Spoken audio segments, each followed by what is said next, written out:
Health news మీకోసం.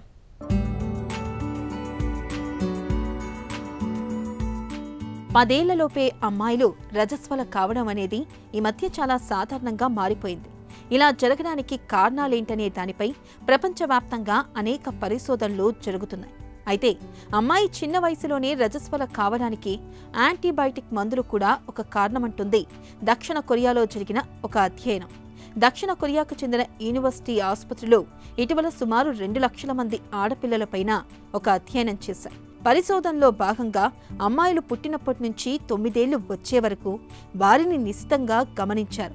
ఏదైనా అనారోగ్య కారణంతో ఏడాదిలోపు, ముఖ్యంగా తొలి 3 నెలల్లో యాంటీబయాటిక్ మందుల్ని తీసుకున్న ఆడపిల్లల్లో 22% మంది 8 ఏళ్ల కంటే ముందుగానే రజస్వల అవడాన్ని గమనించారు. ఈ పరిస్థితిని CPP అంటే సెంట్రల్ ప్రికాషియస్ ప్యూబర్టీ అని పిలుస్తారు. ఒకవేళ పుట్టిన తొలి 2 వారాల్లోనే ఆడపిల్లలకు యాంటీబయాటిక్స్ ఇచ్చినప్పుడు ఈ సమస్య మరింత ఎక్కువగా ఉన్నట్లు పరిశోధకులు గమనించారు.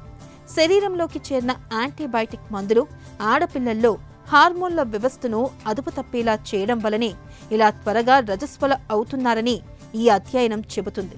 ఈ నేపథ్యంలో వీలైనంత వరకు పిల్లల్ని ఆరోగ్యంగా ఉంచుతూ యాంటీబయాటిక్ మందులు వాడకానికి దూరంగా ఉంచడం మంచిదని పరిశోధకులు చెబుతున్నారు.